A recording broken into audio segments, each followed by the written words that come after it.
اور بنیادی طور کے اوپر انسان جب ایک گناہ کرتا ہے تو اس کے دل کے اوپر سیاہ نقطہ پڑ جاتا ہے.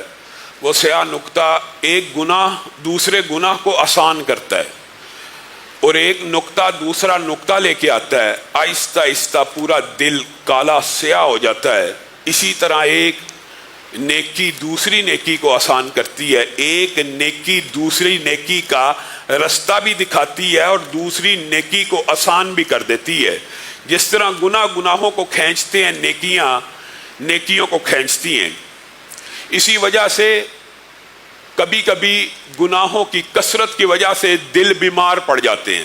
فی قلوبہم مرض، مریض ہو جاتے ہیں، اور وہ مرض کئی مرتبہ اس حد تک بڑھ جاتا ہے کہ وہ مرض نفاق کی سٹیج پہ پہنچا دیتا ہے اور انسان کا ایمان ضائع ہونا شروع ہو جاتا ہے. فی قلوبہم زیغ، ان کے دلوں کے اندر کجی آنا شروع ہو جاتی ہے. کلا بل رانا، یہاں تک کہ دل زنگ آلود ہو جاتے ہیں. جب دل زنگ آلود ہو جاتے ہیں، یہ سارے کے سارے معاملات ہوتے گناہوں کی وجہ سے ہیں، اور آہستہ آہستہ ایمان دلوں سے نکلنا شروع ہو جاتا ہے. گناہ کے بعد گناہ، طریقی کے بعد طریقی، اندھیرے کے بعد اندھیرا بڑھتا چلا جاتا ہے، بڑھتا چلا جاتا ہے. دلوں کے اوپر مہریں لگ جاتی ہیں، دلوں کے اوپر قفل پڑ جاتے ہیں.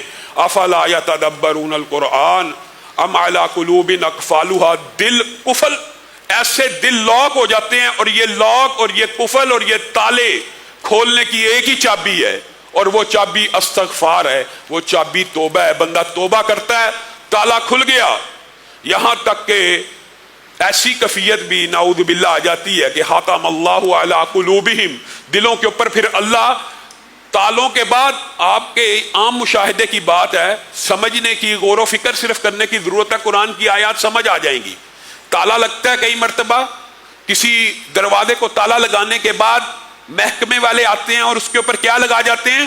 سیل، مہر لگا دیتے ہیں کہ اب یہ کھلنے والا نہیں ہے. خاتم اللہ، اللہ بھی مہریں لگا دیتا ہے تالے لگانے کے بعد دلوں کے اوپر. اور وہ مہر بھی اگر کھلے گی، کس سے کھلے گی؟ توبہ اور استغفار سے. لیکن اگر کوئی بندہ مہر کھولنے کی کوشش ہی نہیں کر رہا، تالے کھولنے کی کوشش ہی نہیں کر رہا، زنگ دور کرنے کی کوشش ہی نہیں کر رہا، کجی دور کرنے کی کوشش ہی نہیں کر رہا، دلوں کا نفاق ختم کرنے کی کوشش ہی نہیں کر رہا، ثم قست قلوبکم من بعد ذالک، پھر تمہارے دل پتھر ہو جائیں گے. صرف نام کو دل ہے، لیکن دل ایسا سخت ہے، ایسی قساوت قلبی ہے کہ ایمان کی باتیں دل پہ اثر نہیں کر رہی.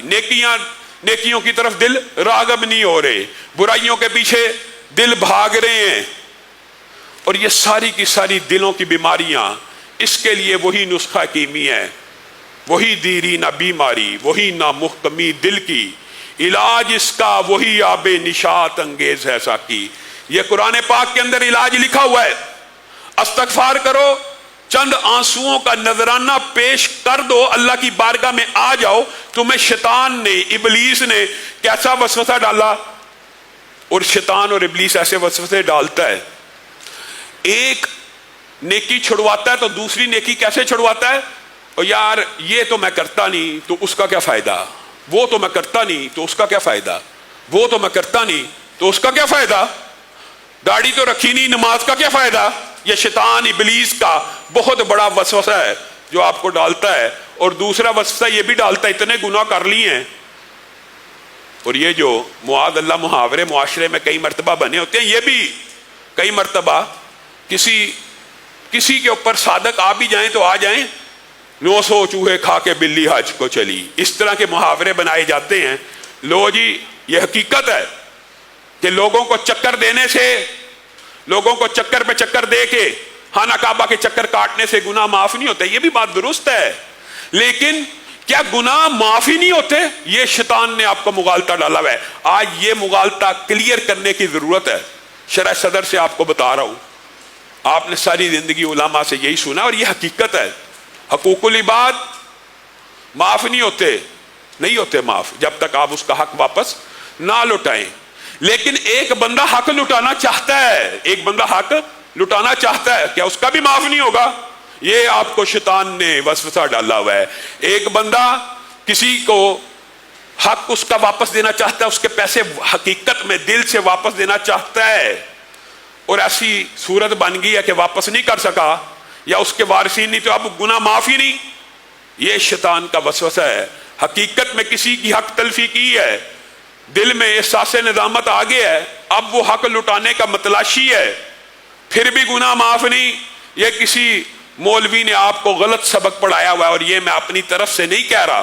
اس کی دلیل کے اندر ایک بہت بڑی حدیث ہے, اور وہ حدیث آپ نے نوٹ کرنی ہے اور غور کرنا ہے کہ اللہ رب العزت کی رحمت کے دروازے کس قدر وسیع ہیں. جس طرح حقوق اللہ بھی اللہ رب العزت معاف فرما دیتے ہیں, اسی طرح صدق نیت سے بندوں کا حق ادا کرنے کی نیت موجود ہو, کوشش ہو, صحیح ہو, تگ و دو ہو, تو اللہ تعالیٰ وہ حقوق العباد بھی معاف فرما دیتے ہیں. یہاں تک کہ اس بندے کو اگر حق نہ بھی ملا ہو تو اللہ تعالیٰ کل قیامت کے دن اس بندے کو ایسے راضی کر دیں گے, اس بندے نے توبہ کر لی, اخلاص نیت سے کوشش کر لی, تگ و دو کر لی, محنت کر لی, اب اس کے اوپر کوئی عذر باقی نہیں رہا. اللہ رب العزت ایسے حق کو ادا کرنے والے کے بارے میں کل قیامت کے دن کیا فرمائیں گے؟ اے میرے بندے, اس نے تیرا حق دینا ہے, جی ہاں میں اس سے ہاتھ لے کے چھوڑوں گا, میں اس کو نہیں معاف کروں گا. اس نے میرے فلاں وقت میں یہ گالی دی تھی, فلاں وقت میں اس نے میرا پیسہ لیا تھا, فلاں وقت میں اس نے میری غیبت کی تھی, اب میں یہ. اس وقت انسان ایک ایک نیکی کے پیچھے بھاگ رہا ہوگا, کوئی بیوقوفی کوئی بھی نہیں چھوڑے گا. ہم جیسے بھی وہاں پہ پہنچ جائیں گے, کہنے والے سننے والے جتنے بیٹھے, ہم میں سے بھی کوئی وہاں پہ کسی کا حق نہیں چھوڑے گا. لیکن اللہ رب العزت کہے گا وہ دیکھو, وہ تو بڑا اونچا مقام ہے, وہ تو بہت بڑی نعمت ہے, ہاں اس حق کو معاف کرنے کے بدلے میں تجھے وہ ملے گا, یا حق لے لے یا وہ لے لے. یہ اس بندے کے لیے ہے جو حق صدق دل سے دینا چاہتا ہے.